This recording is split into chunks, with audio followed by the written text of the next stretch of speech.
What's up, everybody? Welcome to the Tuesday show, the Grey Exchange. How's everybody doing out there tonight? Hope everybody's doing well. And we got an interesting topic tonight, of course, just because I think it's intriguing to kind of go over this topic per se. And so let's do a few things here. Let me say hello to some of you folks in chat before we get started this evening. I want to say thank you all for being here. I truly appreciate that. You folks in the live streams are usually like the really core, hardcore subscribers. You guys try to make it every time you get an opportunity to do so. So I appreciate you taking an hour out of your evening to come and hang out with Grey and the community. So let's back this up a little bit. We got JT in the house, Prepper Cowboy, Little Miss Prepper, Angela, Chet, Ethel. Oh, man. McBean, good to see you, brother. Joni, Prepper Cowboy. Who else do we got tonight? You guys are chatting it up. Okie Khan, good to see you. All right. Rich Wells, good evening, sir. Van City Prepper. Hey, I heard you got an interview this evening at 9 p.m. Congrats. Congrats. That's pretty cool. Who else do we got tonight? I'm so happy I saw my first. Blue Bonnets. Those are pretty cool, Ethel. Who else? Snakebite. What's up, Snakebite? Snakebite, I think were you the one that told me to check my P.O Box on Tuesday? I did. It was about about 4 o'clock in the afternoon, and I checked it. I didn't see anything in there yet. I'll check it again tomorrow, and if anything, all right? I think it was you. Let's talk prepping. Good to see you. Little Alaskan home place, Sioux, Tampa Bay. Rich, well, I got Rich. I know I got Rich. What's up, Stewart's Prepping? Dale. Mitten is in the house. Good to see you, Mitten. And Sue. And Doobie. Good to see you as well. It's probably Dobie. I don't know why I always struggle with that. I always struggle with that. It's Dobby. That's what it is. D-O-B-B, Dob. Pronunciation is, I'm trying to learn pronunciations here, folks. Dobby. I don't know why I mess that one up all the time, but I do apologize. I appreciate you being here. All right. Smiling Wolf. Always good to see you as well. Odessa. James. Yarn is in the house. Dragon is in the house. What's up, Dragon? Little Lone. Prepper. Time has begun. That it has. Bobby C. Latina Prepper. Andrew. And from MA. Gardner Josh. Good to see you. Long time no see. Hope you're doing well. D14 is in the house. Marcia. Daryl. Sherry. P&W. Prepper. RP Strange. Daryl Calhoun. I know I saw someone. K. Giselle. Who else? Did I miss anybody up here on the top? Chris Marie. Scott. I got Scott. IB Styles 22, Tia Marie, Carrie C, Quest Conquest, Allison Sermon, Savage Prepper, Ragnar, Bell Prepper, B Carpenter, Carolyn, Ann, Lori in Oklahoma, Annie Oakley, Voodoo Queen, Mark, Justin. All right, Claudine, Colleen, always prepping, Bobby C. Oh man, hope I didn't miss anybody. Angels arrived. Glad you could make it. So tonight, I figure with this topic, some people might get upset with me, but at this point, it doesn't matter, folks. It's just facts and truth.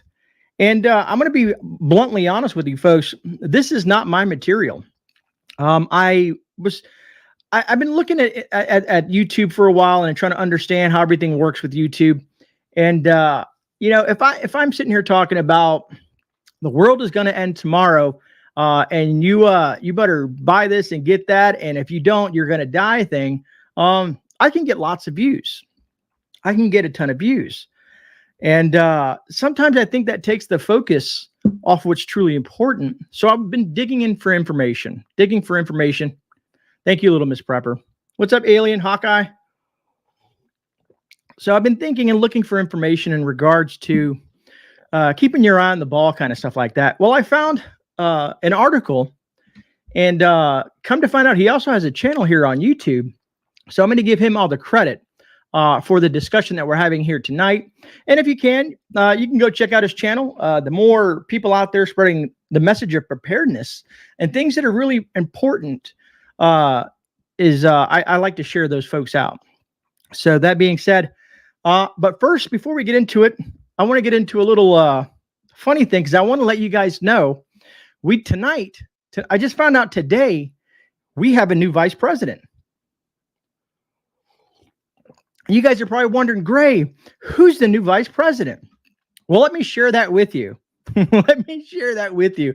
Let me pause this real quick, turn up the volume. But I want to share who our new vice president is tonight. I know you see some people up there, but it's not what you think. And if you already saw this, you probably know. But let's see who our new vice president is. Thank you very much. Please. My name is Joe Biden. I'm Barack Obama's vice president. And I'm Jill Biden's husband. By the way, the only... Oh, that's enough of that. But anyways, yeah. So we have a new VP in the house. What's up, Bigger Pig? Let me see. Chicken, eggs. I saw something pop up there. Kathy, you think so? Here, watch this, Kathy. Blah, blah, blah. Oh, and Kathy is gone. Bada bing, bada boom. No more Kathy. Sorry. That was hilarious. That was fun. Anyways, folks, so let me bring up what I want to share with you folks. I haven't done that in a while, and it just felt good to do so. All right, so let me bring this up here.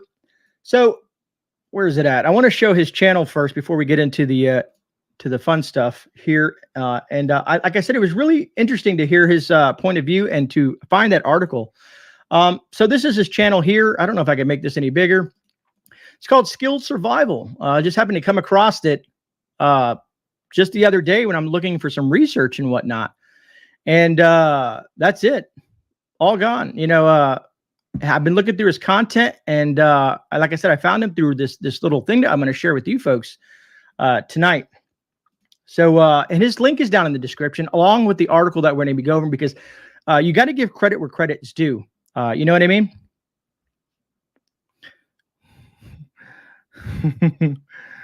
Oh man. Oh, I froze something up here. I think I'm still good. My chat froze. Let me see. Let me refresh this here. GreyMan is getting hardcore now, right? No, I'm just tired of the jokesters, to be honest with you. You know, there's just there's people that take away from our content. There's people that take away from the message, and they're just not a valued asset to this community. And it just makes people disappear, right? Right, Jeff? So I'd rather not just have them in chat. I don't really tolerate it. You know, I've gotten to the point where there's enough of you folks in here that really care to listen and to interact with each other, to me, which is very, very important. And to have someone in there distracting from that, it's just not a good thing. Right on, Belle. Thank you. And I know you guys are always extremely supportive. So, and you guys couldn't see what this, well, I guess, lady, we're going to make an assume it was a lady that made a horrible comment about the community. So we made sure that she's no longer available to join us on these live streams. Never seen the name either. So, and if it was by accident, they'll email me, because that's happened in the past. That has happened in the past. What do you mean, you folks? What's up, D14? All right. So I want to make, let's just jump right into this, folks. Let me bring this up here. And I really think this is truly something important that we should pay attention to. And like I said, that the article was done really well. I'm going to try to do a split screen with this, because I want to be able to still see chat, and it's easier to see chat doing it this way. See, if we add that to the screen, we can still kind of see chat scrolling across there, and I can kind of maintain and look at what I'm doing. So, like I said, this is his website, skilledsurvival.com. That's also linked down below. Like I said, you got to give credit where credit's due. And I really enjoyed this article, and I wanted to share it with you, the community. That's why I made it the topic for tonight. And right on, Pony Girl. Thank you. I appreciate that. So it says, you're probably spending way too much time in overhyped prepping topics and way too little time on the underappreciated areas. And we're going to go into explanations. So for instance, when I get into the political realm of things, the current events, you know, war, you know, life's ending kind of scenarios and stuff like that, that will garner more attention to the channel, which is great. But sometimes I personally like to do stuff like I did yesterday with the video or the new series that I started on Mondays, which is Medicinal Mondays, Well, we're basically we're going to start topic. Thank you, Marcia, for that super sticker. I truly appreciate that support. Thank you so much. Thank you. So I want to do series like that. It's Medicinal Mondays. I'm going to try to do it every Monday unless something's happened. Of course, things happen all the time because it's life. But that topic is going to describe, plants and stuff, medicinal plants. Like the first episode in that series in the playlist is turmeric. And we discuss turmeric and the benefits to it and stuff like that. And each week, we're going to touch on different stuff. We'll touch on rosemary. We'll touch on plantain. We'll touch on comfrey, elderberry. And the list just goes on and on and on because there's a lot of medicinal plants, because I find that extremely valuable to the viewer to learn this type of stuff. It's very educational. And for folks that if anything ever really truly does go south, that is what's going to be most important for you to focus on, is things like that. Finding alternate means of medicines for you, whatever ailment that you may have, be it pain or diabetes or some sort of other issues or infections. We need to know this type of material. That, and also, people ask questions like, how to start a fire. People ask questions on, what should I have in my bug out bag? How can I, purify water? All those things are truly relevant and very, very important outside of some of the more chaotic and more crazy things that we not need to focus on. Like I always say, we like to be aware and be informed of those things, but we can't let it consume our entire existence because we need to keep our eye on the ball. So I have a quote right here, right? And I don't want to say it's a quote. Anyways, I want to read this quote to you. It says, "Be happy and grateful. Take a moment to be grateful for the current life of abundance. Be grateful for the toilet paper. Be grateful for the cup of coffee, chocolate, or bacon. Be grateful as you take a shower, take a drink of water, or wash your clothes. Relish in the abundance of life unaffected by disaster." And that really hit home for me, because we should be happy and grateful for the things that we have right now, pre-disaster, pre-SHTF, pre-anything. You know what I mean? So sometimes we need to take that moment and relish in that. You know what I mean? Versus the doom and gloom. Anyways, we're going to jump back into the article now. Little Lone Prepper, that's awesome. Attitude of gratitude every day. Amen. Thank you, Marcia. Another good one there. And you guys are right on the cusp of this. You guys are hitting it home with me. Exactly. Still can't find bacon seeds. Right, Joni? That's a good one. It says, so in the article, as you can see here, it says your time and energy are limited resources. So using them wisely is critical to make meaningful progress. So meaningful progress in your preparedness and what you're doing and what you're prepping for. So basically he goes in here and says, today he's going to share 5 most overhyped prepping topics and 9 serially underappreciated ones. And I truly believe after you hear all 14 of these, I think there's 14 total, 5 overhyped and 9 seriously underappreciated. I think you guys will agree that this is a great topic. Anyways, it says, and he says, I'll change your mind on what's important and what's not. He changed mine because truly, after reading this, it is important. Spaghetti and garlic bread tonight, right on Texas, Mama. All right, so let's get to the first thing here on his things that people are wasting too much time on. It says, wasting time trying to predict the next disaster. To me, this is one of the biggest waste of time out there. As humans, we have a terrible track record of predicting anything, no matter who you are. Nostradamus and so on and so forth. People have been predicting things for the years. What was it? The Y2K bug. What else? The Mayan prophecies and things like that. It hypes the thing up. And when you use that on on the news, let's say mainstream news or any place like that, hypes people up. It plays on their emotions and it draws them in, and their numbers go up. Their viewership goes up. So they really like to play with people's emotions when it comes to things. I think they do it on purpose. Anyways, it says, sure, we can predict a few more minor things like tomorrow's weather or your dinner plans, but not bigger, broader societal level predictions. I'm talking about significant events related to financial markets or future disasters. And for more specific, the predictions, the bigger waste of time they tend to be. I'm grateful my age to wake up. Joyce, it's funny you say that. Everybody says, how are you doing today when they see me at the shop? And I'm like, well, I woke up, so that's a start. All right, so then he has an example here. It says in December of 2019, the median forecast on Wall Street held that the S&P 500 would rise 2.7% in 2020. What was the actual return? 18.4%. It was too low by 16% points. Worse yet, in April 2020, after the health crisis had taken hold, and after Congress and the Fed had taken action, the consensus forecast return was revised downward to a negative 11%. That's nearly 30% points below the eventual outcome, specifically talking about the stock market. Anyways, these professional forecasters are pretty much worthless. We can't predict the future when it comes to the markets and disasters. So he's trying to hit that home. And I know this is kind of a weird live stream that I'm using this material up here, but I find it to be important. Anyways, it says you don't need to predict a future disaster. You just assume there will be future turmoil. So basically, you don't want to predict something, but you just know that something can happen and most likely will happen sooner than later.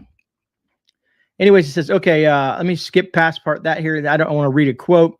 It says, I think it's saying that those who spend time predicting and believe they can figure out before everyone else are just fooling themselves. So people who think they know 100% what's going to happen down the pipe are wasting time and effort and energy on that. You know what I mean? Other than focusing on what's most important. Anyways, it says, but they're relying on their false sense of prediction accuracy to protect themselves. Instead, they should be investing their time and energy to becoming resilient to any and all future mishaps. So mishaps can be loss of a job. Mishaps can be, a hurricane, a tornado, a raging fire, anything that can possibly happen, considering a mishap in life. My response in 2020 is just Empress Kimberly. Anyways, number 2, and this one was intriguing to me. It says mastering wilderness survival skills. You see a lot of folks that, they're out there saying certain things that, what are you going to do if you have to live in the woods? And it's a scary fact for most people. Very scary fact for most people. Not to say that it can't happen, because worst case scenario, these are possibilities, but don't worry as much as it's pushed on you, I guess. All right. So, okay. So let's says, okay, now before starting to get upset with me, let me say there is some value in learning survival skills. It's just not as much as you think. Let me ask you a few questions. What are the odds of having to spend a night in a debris shelter? I think you guys know what a debris shelter is, right? It says it's extremely low. You need to be stranded in the woods without a vehicle, without a backpack, and more than a day's hike from any town or village. It's just not likely to happen. And I can concur with that statement. You being without everything, without your bug out bag, without your vehicle, being in the middle of nowhere, if you look at the probability and you run statistics on that, there's a very slim possibility that actually coming out to happen, unless you choose that for yourself. You know what I mean? But most people, if they're going to bug out, they may use a vehicle or a bike or some sort of transportation to get to that location. Anyways, so you need to dig a little bit deeper into what he's saying. I'm grateful that X left me and I'm no longer broke and in debt. Minuteman 69, that's hilarious. That thing just popped up in my face. Any day above ground is a good day, just a thought for us old folks. Roger that. Cycles only work to predict things because humans never change. Shalom Don, that's good perspective. What did Ethel say? Mishaps can be my... oh, God. Oh, man, you guys are hilarious. Anyways, it says, or what about starting a fire with sticks? Folks, I'll be honest with you. I can't use a bow drill for right now for nothing. So if my life depended on it, it would not be a good thing. Anyways, it says nearly zero if you keep an electric lighter, your standard lighter, Bic lighters. Most of us probably prep tons and tons of lighters. Most of us probably prep ferrocerium rods. Most of us probably prep waterproof matches. What else? All different types of fire starting ways to start fire outside of using a bow drill. Sure, it's a great technique to learn and to understand for the absolute worst case scenario, but he uses a great point in this, and I'm going to get into the next part. It says, how about making your own bow and arrows from scratch? Sure, that would be a great skill to learn, and I would enjoy it. I honestly would, but Perhaps this skill can come in handy in worst case mass human extinction situation, which, of course, what did I do here? Oh, I took down the thing. I clicked on something I clicked on the wrong thing. Anyways, where'd it go? Here we go. Sorry about that. Anyways, it says, perhaps this skill can come in handy in worst case mass human extinction situations. But if that happens, you'll find both by scavenging sporting goods stores or abandoned homes. So think about that. A SHTF scenario happens, right? For quite some time, there's going to be people leaving, mass exodus out the cities. Even in local areas and regions, there's going to be a lot of people that are going to unfortunately perish. So people are going to be scavenging Bass Pro, Academy Sports, Walmart, and all the other stores, Tractor Supply, and all these other places that may have gear that you may need. And then, of course, down the road, if you've seen with any apocalyptic movie, let's say The Walking Dead or whatever that you may watch, or whatever apocalyptic movie that you've seen, where the world ends as you know it, they're coming in little towns and stuff and exploring things, and they're finding stuff. Even years later into the apocalypse, they're still finding stuff. Now, some stuff may not be as good, but a bow and arrow, I think that can take the test of time, especially out of the materials that they're made of this day and age, compound bows and whatnot, and finding the strings and stuff like that, and all the other equipment and gear for that. But so that makes sense. Anyways, it says now compare the bushcraft skills that you'll likely never use to the following. Like I said, some people may get a little upset about this, but I find it quite intriguing. It says, what are the odds of having to live without electricity for a week? That happens to millions of people throughout the world all the time. So that is something tangible. That is something absolutely tangible. The odds of going without electricity for a week is a super 100% going to happen to you at least one time in your life, if not more times, depending on where you live. Here in Florida, hurricanes. Every time hurricanes come by, sometimes it'd be a couple of days, all up to a month. I've literally been without power for a month in a major metropolitan area in Florida. And who would have thought? So something like that, of the odds of like something like that happening, is factual. And it says, what about a deadly Charlie Victor, where you don't want to go into a grocery store without some type of gas mask? I thought he was funny to use gas masks. Seems much more possible nowadays, right? So who would have thought, that we would sit here and be talking about a pandemic that arose and created a bunch of havoc over the last couple of years and still hasn't stopped. Remember, we're approaching the primaries. So who knows what's going to happen down the pipe, right? Anyways, then he goes on to say, or how about a wildfire tearing through your neighborhood? It says, again, if it happens every year and if it's getting worse, then that's why you should have a bug out plan. That's where I remember I've told you guys, and I've had conversations with you folks in regards to, even if you don't ever plan to bug out and you plan to bug into your home, having a bug out bag is essential. Because in a scenario where a wildfire rips through your neighborhood, if your area is prone to wildfires, for one, and then B, you just never know. There could be a fire in your home due to whatever reasons. You know what I mean? Someone might have had a grease fire. Someone, maybe kids, maybe someone intentionally did it.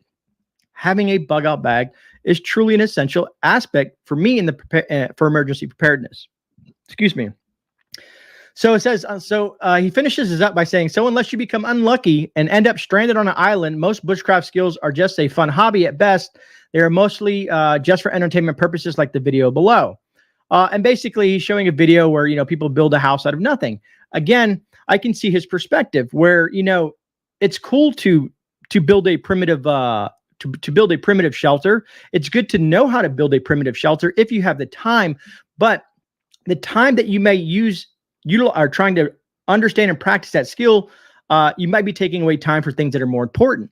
Stacking food, stacking water, stacking medicinal supplies, medical stuff, you know what I mean?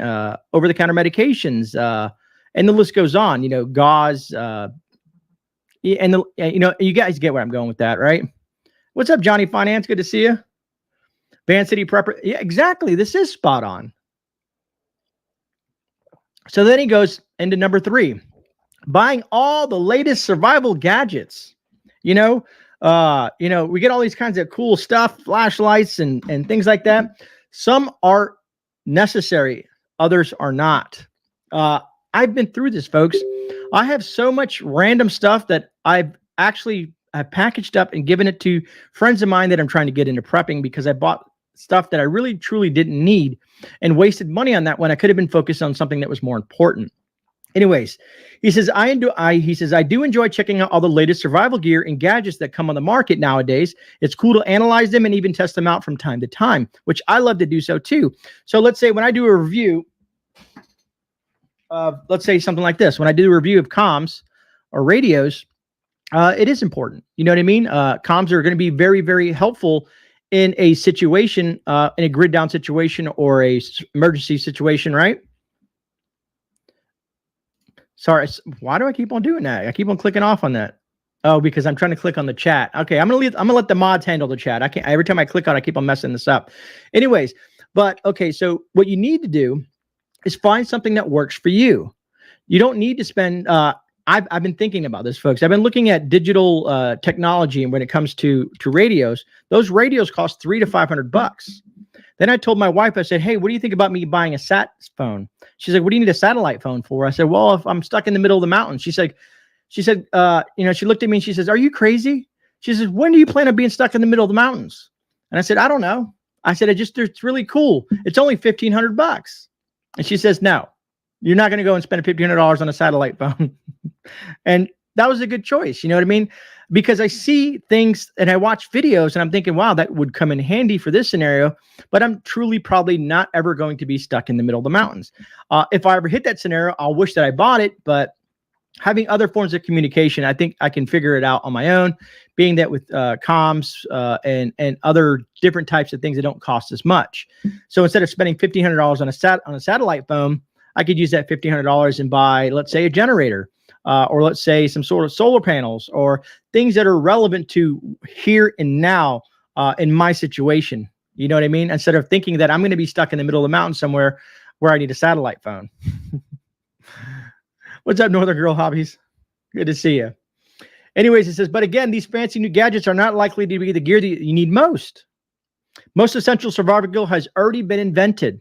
And while this old school gear seems dull, they are proven to work. For example, freeze-dried foods, Mylar bags, oxygen absorbers, desiccants, water containers, rainwater collection systems, water filtration devices, rocket stoves, tactical bivvies, bug-out bags, respirator masks, and the list goes on. These things have been around for quite some time. Now, sometimes they make better bug-out bags, things that are a little bit lighter, maybe a little bit more ergonomically fits you better or whatnot. But all in all, these are some of the things that are more important. You know what I mean? And freeze-dried foods, stacks of them.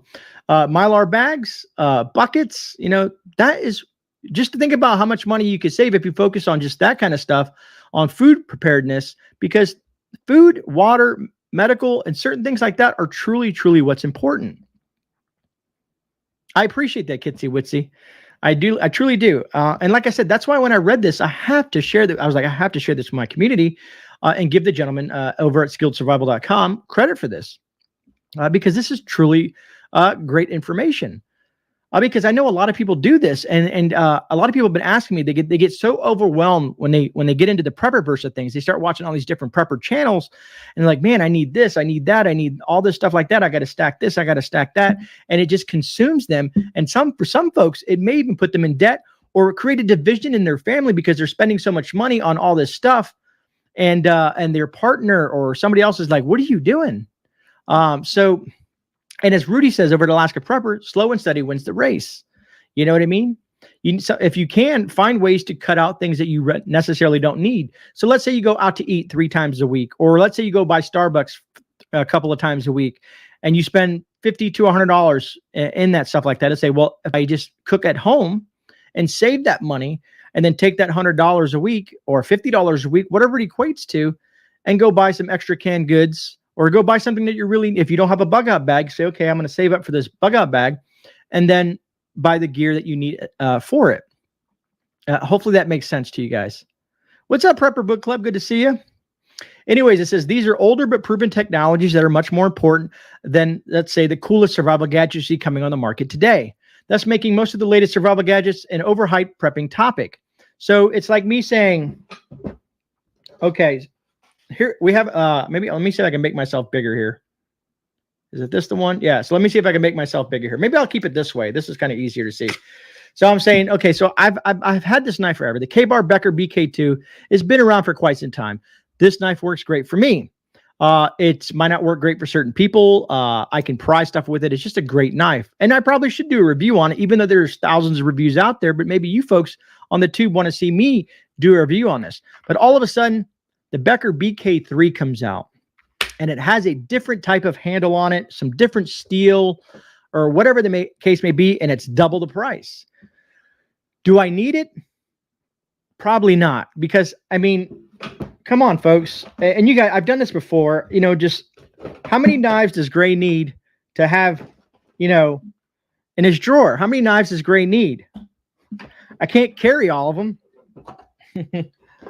And you see where they are. I have an everyday carry, and I have certain knives in my bag and whatnot.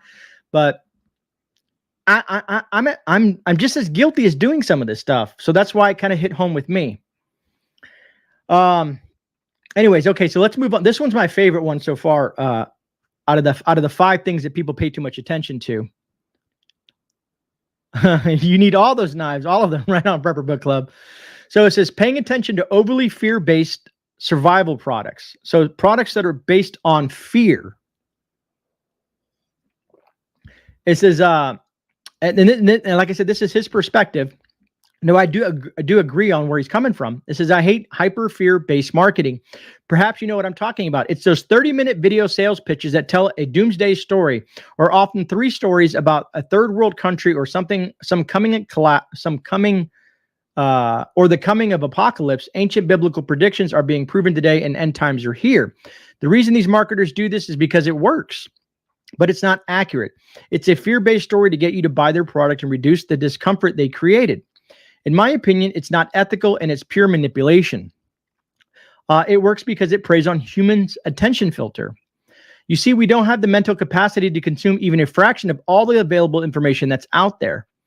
Because someone will see something, and it may scare them into a position where they feel like they have to buy it. So let's say buying bulletproof windows for your house, right? Sounds like a great idea. Or, you know, to me, I would probably get, you know, for where I live, hurricane rated windows. That's more up my alley. But have you ever looked at the price of bulletproof windows? If you want to bulletproof windows your house, if you want to switch everything to steel doors and all that crazy stuff, it can cost, or let's use this, a bunker, right? We all would probably love to have a bunker, but do we have $50,000 to $100,000 to spend on a bunker? Well, some people are like, well, Grey, I'll just go out and I'll go buy me a shipping container and I'll make that into a bunker. Well, have you ever looked into that process? I have. First, you got to buy the shipping container for wherever you buy it for. And we know that those cost a pretty penny now. They're not as cheap as they used to be. And then you have to dig a hole in the ground. And if you live in a certain area, you're going to have to pull permits. And then you got to know how to reinforce these things, because you just can't put it in the ground, bury it, and live in it. It just doesn't work that way.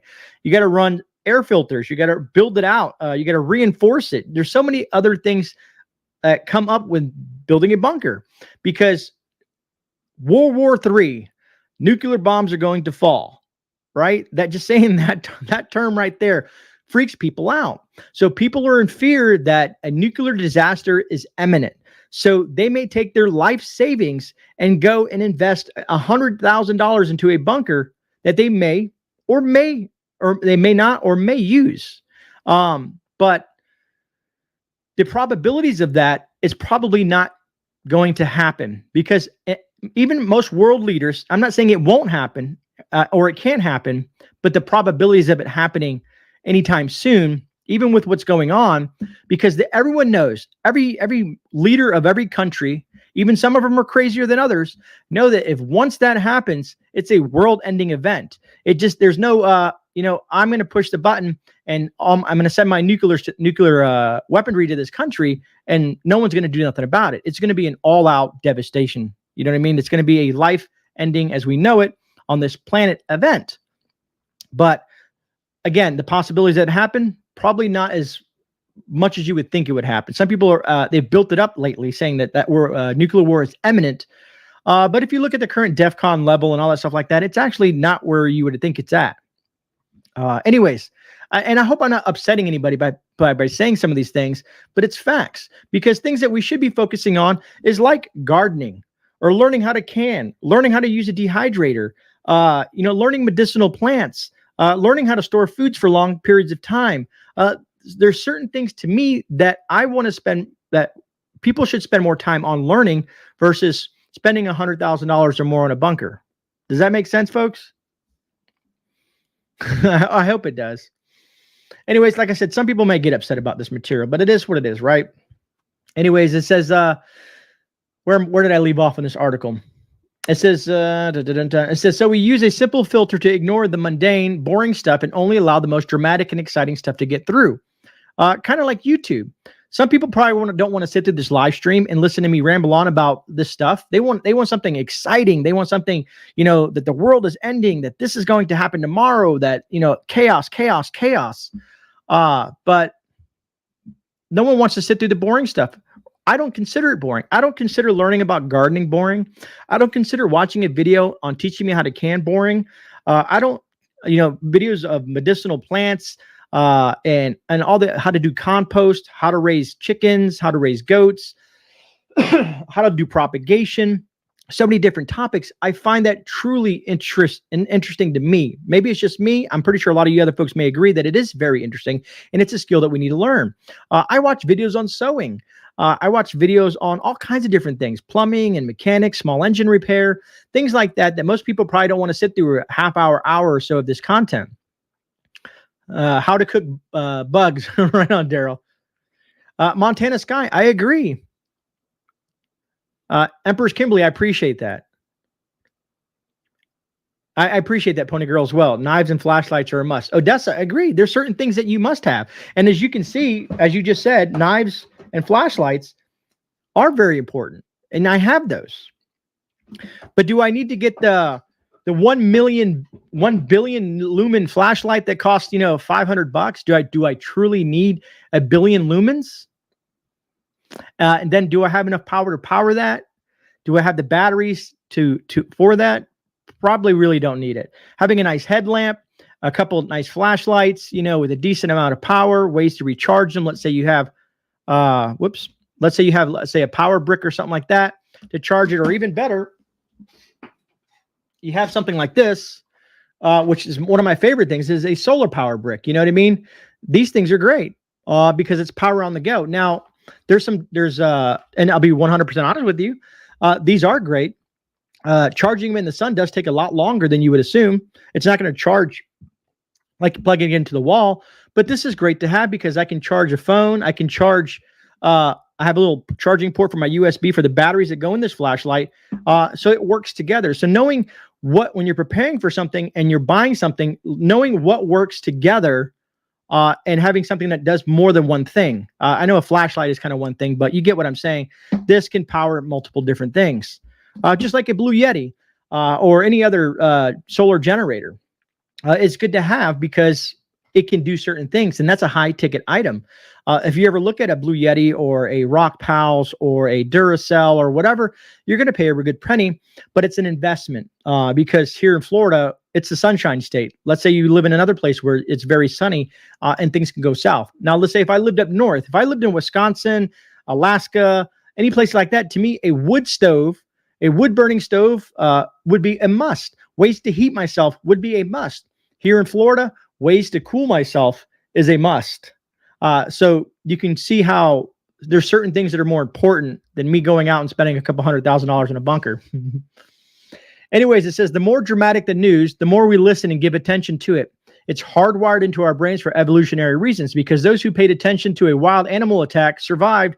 Those who didn't survive. What's up, Arkansas whoop ass? And I did it again. Why? It's not my best idea yet. Anyways, it says, and the media and the marketers know fear is the easiest way to grab your attention and keep your attention. Fear in the name of profits, because fear drives numbers up. Fear drives viewership up. Fear creates money because they're grabbing the attention of viewers, be it the news, be it YouTube, be it Twitter, be it whatever platform it may be, draws those people in. Some people don't want to be educated. Some people, I spend hours and hours and hours watching gardening videos because it's very important to me to grow my own food and learning everything I possibly can. Even watching videos on how to fight bugs and disease and all these things like that, to me, are super important to me. So I spend hours of my time learning about this stuff and then looking for books and research material to have on hand in case I don't have access to YouTube or the internet to look this stuff up. Anyways, it says, instead, I use reason and logic to talk to you with respect. I want to see everyone work towards becoming more resilient over time. And hold on. I can't. Yeah, there we go. I fixed it. Tools and weapons. And Christopher Alexander, tools are huge. Having a nice set of tools in your car. There's so many people that I've run into that don't have a nice toolkit in their car or have a jack. Like I said, there's a lot of newer vehicles that, since they want to sell you a service that, hey, if you run out of gas or if your tire goes flat or your vehicle becomes incapacitated, just push this button and we'll come and save you. So you're dependent on pushing a button, let's say whatever OnStar, I think if they still have that, and them coming to save you or fix your tire or give you gas. No, I would never want to depend on that. I want to have the tools to change my tire, the know-how and the education to change my tire, and having a spare gas in my car to get to the next place that I might need.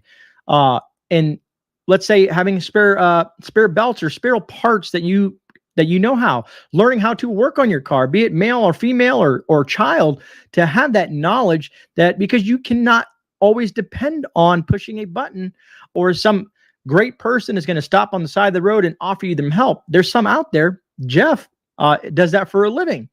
But all in all, in a SHTF scenario, that nice person is driving down the road and it may be, let's say it's the middle of the night and sees you broken down on the side of the road. They may stop. You may think they're going to offer you help, but they may take everything that you have because you've been sitting there for so long. So you open yourself up to becoming a target.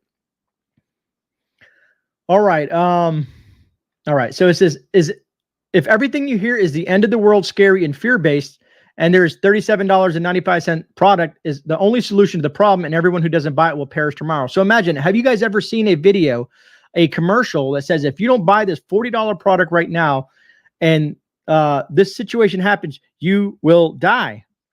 You know what I mean? So you must have it. There's certain things that you must have, at least from my perspective. Proper water filtration. That's very important. You got to have water, folks. Anyways, moving on to this great one, you know what I mean? And we covered the news on the Sunday Shift Report. There's some valid information on the Sunday Shift Report because it's intriguing to know and understand how things affect us, especially when we see things like outbreaks of the bird flu and we see things going up in gas. There's stuff that we need to know. But have you ever sat and put the news on and just let it run for 24 hours and just kind of listen to it in the background? They recycle the story over and over and over again. I've been watching multiple channels to kind of see what they're doing, and they're taking the same videos and the same pictures over and over again and cycling it. So this newscaster comes on, recycles what that newscaster talked about.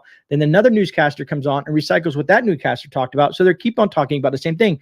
They're trying to keep you hooked by the most scariest factor or the most biggest proponent of things. Look how the Will Smith Academy Awards thing is him slapping Chris Rock. Look how much people focused on that. That two grown men got into a spat. One slapped the other for whatever reason. Who I don't really care personally, but that newspapers, YouTube, everywhere you look, Twitter, Facebook, Instagram, memes, anything you think about, consumed us for several days, if still not right now. Who cares? Who truly cares about that? I don't. Christopher, construction worker, you're a necessity, brother. What a waste and distraction. Agreed. I agree. Anyways, it says, but it's seemingly harder to get the heart to any issue without political spin or hidden agendas tied to it. So as usual, whatever channel you watch, wherever you may be getting some information at, there's always a political spin or some sort of agenda behind it. Let's say a politician comes up and they're preaching to you, and they're breaking the story, and they're trying to tell you all this stuff like that. Well, there's the hook. There's the hook behind it, because they're trying to get you to vote for me for whatever reason that they're trying to do. For example, when you're learning YouTube and you go to these YouTube pages that teach you how to do YouTube and how to do YouTube videos, they say you need to do this. Well, you need to have this thumbnail to grab your audience's attention. And then you need to have a hook. You need to grab your audience and suck them in, basically, with that first, 1 minute part of your video, and then keep them entertained throughout the entire process. As you guys know, I'm not that entertaining. So I can't see myself doing that. I've tried playing around with it, but it's just not me. So be it, if someone either comes across the channel and watches one of the videos and enjoys it, great. If not, it is what it is. I've played around thumbnails. As you guys can see, I've been changing things up, trying to draw more people in here to actually teach emergency preparedness, to spread the message of preparedness. Anyways, where was I? It says, and the news media makes money off you paying attention. Their ratings. That's how they pay those newscasters the big bucks. They put up all those flashing red scrolling emergency banners at the top and the bottom of your screens because they help increase the amount of time you watch. So how many times have you been watching the news and all of a sudden you see that big old thing that comes across the news and it says, what is it? Breaking news, breaking news, breaking news. Every hour there's breaking news. And then you look at it like, I just watched this an hour ago. It's the same breaking news that you talked about 4 hours ago. It's to hook you folks in, because the longer you're there and the longer you watch, the more money they make. Unfortunately, YouTube kind of works that way, but not so much, at least from my perspective. In my experience with YouTube, no matter if we sit here for an hour and talk, sure, I might get paid $5 if people watch the ads. Nothing like being on the news. Nothing like being on the news. All right. Where do I want to pick up at?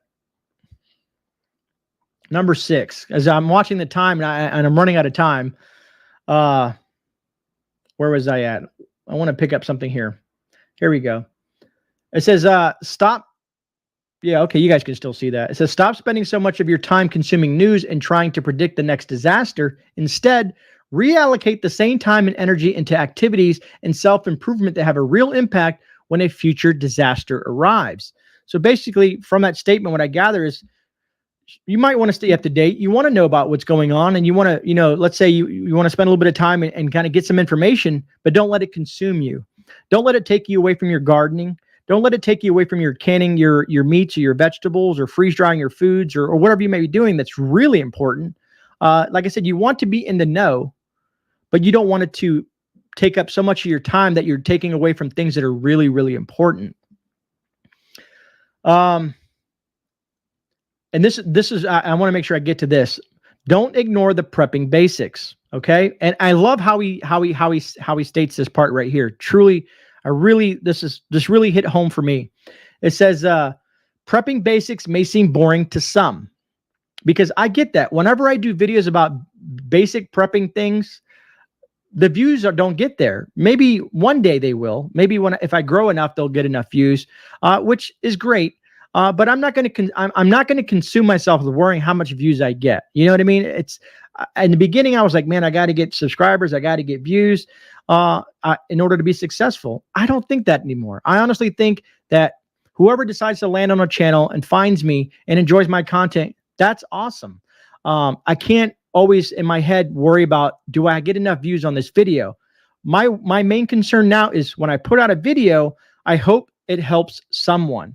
Whenever I put out a video about, like I said, we'll go back to the turmeric thing. I hope that it sparks an interest in medicinal plants. I hope by making that video and people that come across that video, that it sparks interest in learning about medicinal plants. Or if they come across my video on how to store rice for long periods of time, that it sparks the interest of them learning and educating themselves on how to properly store rice for long term. It's about educating and showing things. So if it gets lots of views, great. If it doesn't, at least it's there for people to reference and eventually come across. Thank you, Northern Girls. I appreciate that. And James, you're absolutely right. It's all about helping. It's all about community, helping, educating, and learning. I'll be honest with you, 100%, folks. I've learned so much from you, the viewers, just as much as learning from myself and teaching the things I do on my channel. Because a lot of you viewers out there, especially, let's say Voodoo Queen, and I love Voodoo Queen.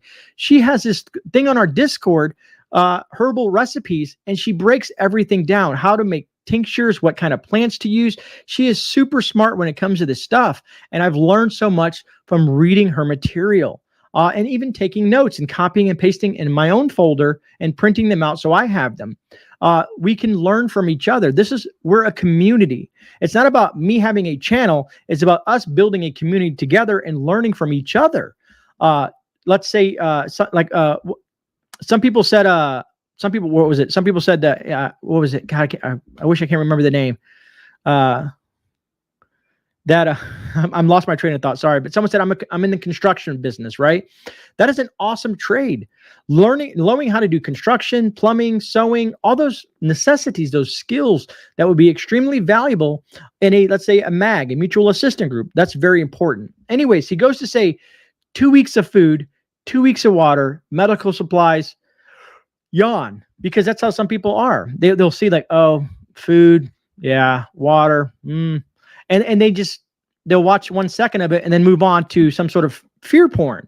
Let me hear it. Bring on the fear porn. That's what I want to hear. I don't want to know about how to store water. I don't want to know how to filter water. They want that fear. They want to be an endless, perpetual fear, which can't be good for your life in general. Anyways, it says, but the problem is those basics are the building blocks of becoming resilient, or basically of becoming a prepper or being prepared. If only everyone in the world had the prepping basics in place, we as a human species would be much more resilient to all future tragedies, global and local. But unfortunately, it's more fun to focus on more interesting topics. So if you're watching this right now, well, you're watching me right now, and you don't have your prepping basics in place, or you're wondering what basics I'm talking about, and then go to a channel that teaches prepping basics. Maybe look at other people. Like, let's say you want to learn about how to grow tomatoes in a container, or a grow bag. Don't just watch me. Don't just watch David the Good. Don't watch Epic Gardening. Watch them all. Watch them all and take a little bit and practice each one of those skills and build your own knowledge base on what works for you.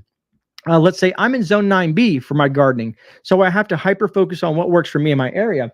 But I watch gardening up north. I watch gardening in the West Coast, East Coast, because I can take little tidbits and learn from them. Every content creator has a place in the community, because we can all learn from different people, and some people teach things differently. So you might find a certain person that you enjoy more than another, or you can, like, you ever had those teachers when you were in high school? And you learn so much. The way this teacher taught something, you learn, but when you went to, let's say, science class, you didn't learn as much because the teacher, it was just, they didn't talk right, they didn't seem friendly, or whatever the case may be. You just didn't learn as much if you had a different teacher. So hopefully that makes sense. Oh man, I'm getting tight on time. Foraging is a good thing to train for. Yeah, and Chris Alexander, I agree 100%. Foraging, learning the plants around you, getting books, let's say, I'm gonna grab it right here. Okay, so using this for example, and I have showed you guys this book many times. So when you get this book, right, this is the Peterson's Field Guide, Medicinal Plants and Herbs. And let's say you get this book, right? And I'm waiting to see if it'll focus on that. Take this book out and look in your area and try to identify and find these plants and learn them. Learn them. Maybe once a week, take you and the kids out, go out on a hike or a bike ride or something, or just look around your yard, and might be amazed at what you might find just around you, and just learn what's accessible to you.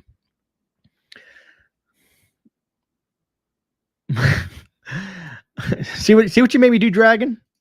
I was clicking on your thing there. All right.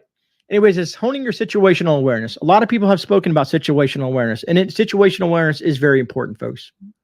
What's up, Deanne? I can't pronounce your last name, Deanne, so I don't want to butcher it. But hello, Deanne. It says, here's the deal. Some folks have good sense of situational awareness while others don't. But it's hard to think straight when you're in the grip of fear. When, I see people always going to the range and learning how to use their firearm. Awesome. I think it's great that people are educating themselves on how to use a firearm at the range. Now, here's the key factor. Let's say you are a sharpshooter at the range. You can hit a target at 100 yards, bullseye each time. But think about the environment that you're in. So now take that skill that you have, that you learned, which is awesome, but then go out in a situation where you're being fired upon and you have rounds zipping past your head. Your adrenaline's pumping, fear, everything is going to be, it's compounding. It's a weird, when you're being shot at, it's like a weird thing. It's like everything goes in slow motion. And you kind of just feel like everything is moving really slow at first. At least that's what my experience. And it was like almost dreamlike at first because you're just like, everything is happening, explosions and bullets zipping by. And it's just your adrenaline. And all of a sudden, then it's just like, it catches up. And then you're just like, whew, trying to breathe because you just stopped breathing for like 2 minutes and you didn't even realize you stopped breathing. It's weird stuff, folks. But anyways, I'm sorry. I'm just getting off topic here. And I know some of you guys may do this as well. It says, but man, if you don't have good situational awareness, you're in real trouble when things get chaotic. It's hard to think straight when you're in the grip of fear. Situational awareness is not just during the times of chaos. It's anytime you're in a new or public spaces. When I go somewhere new, and I do this as well. I do this all the time. I drive my daughter crazy with this.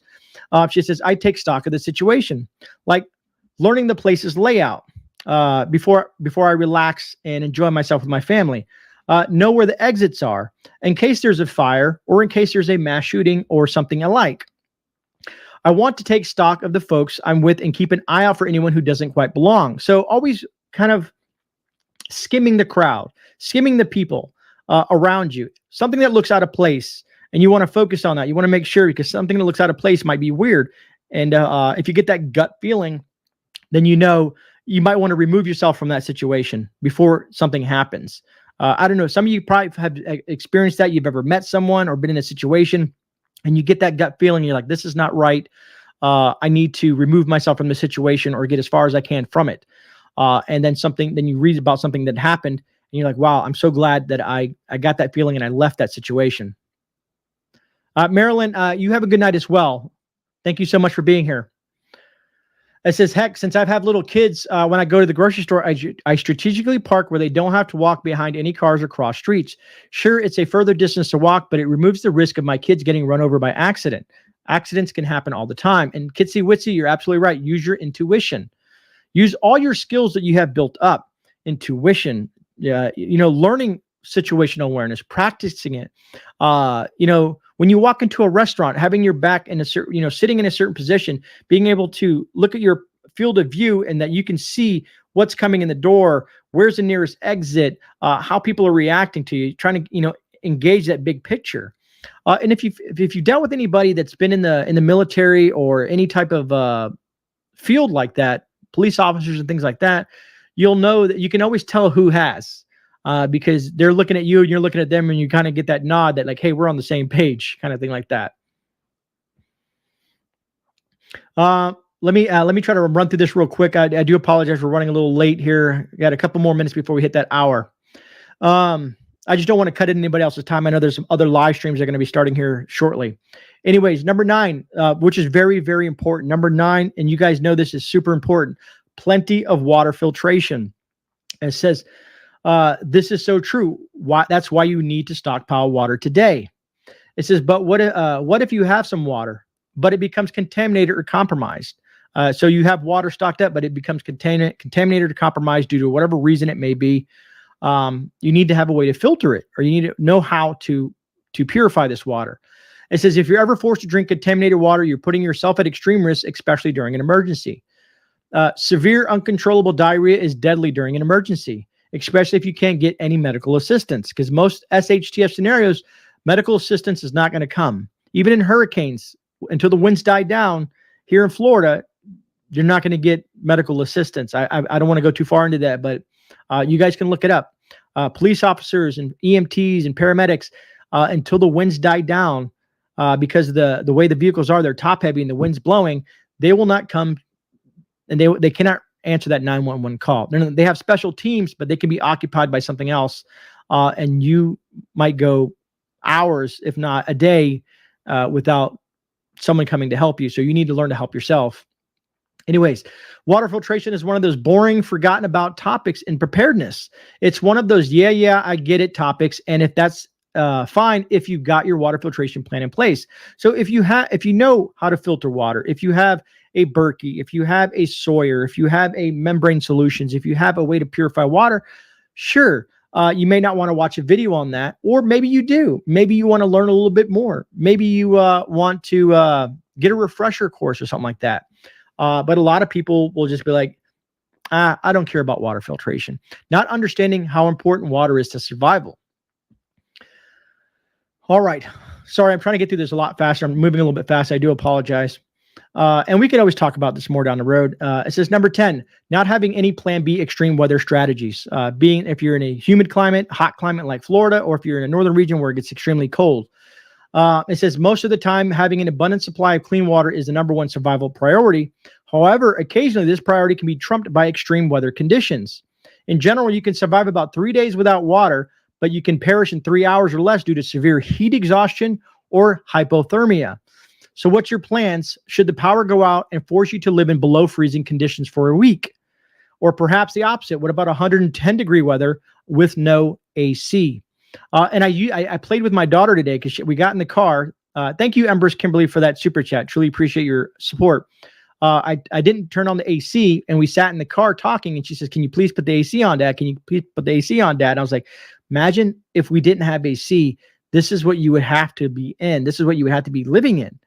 Just to kind of get her in tune to like, yes, it's very hot. It's nice to have, but you better learn how to cope with this in certain situations if you don't have it.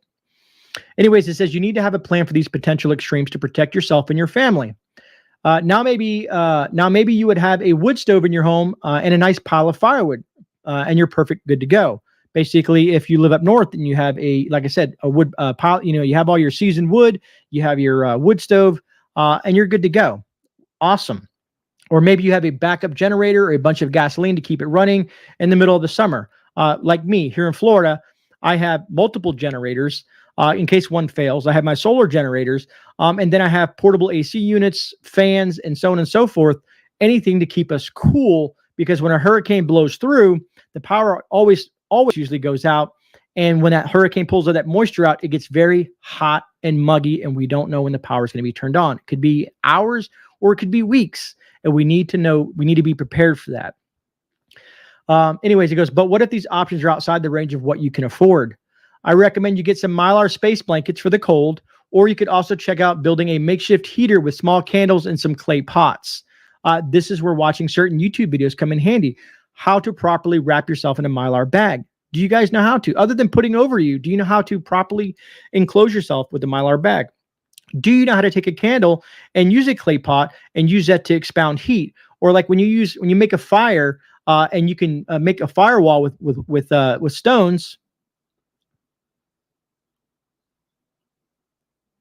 Yes, if you need to research everything. Sorry, it was upside down. It's hard for me to read, man.